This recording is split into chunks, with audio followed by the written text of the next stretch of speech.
Հայաստանի Հանրապետության եւ Երևան քաղաքի ճանապարհային երթևեկության անվտանգության համար մշակված ազգային ռազմավարությունը հիմնականում միայն մայրաքաղաքի համար է։ Երթևեկության անվտանգության վիճակը հանրապետության մյուս քաղաքներում անմխիթար է։ Իջևան քաղաքի կենտրոնական հատվածում երթևեկությունը բացարձակապես անվերահսկելի է։ Այստեղ բացակայում են լուսակիրները, հետիոտների համար նախատեսված անցուղիները, իսկ երթևեկությունը փորձում է կարգավորել ոչ թե ճանապարհային ոստիկանը, այլ հսկիչը։ Հսկիչն է կարգուկանոնով։ Բայց ինսպեկտորին թողել կարգավորել, ինչ անեմ։ Այստեղ ոչնելա, ոչ էլ կլինի։ Եստե աչեք, 40 տարվա շոֆեր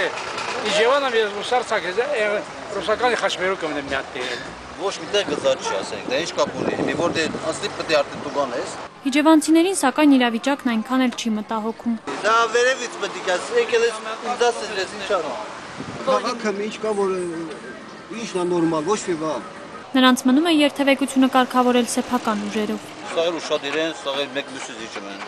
Դե ինչ անես, մի մարդիկ են ասում են, դա դրորդան կանցկեն։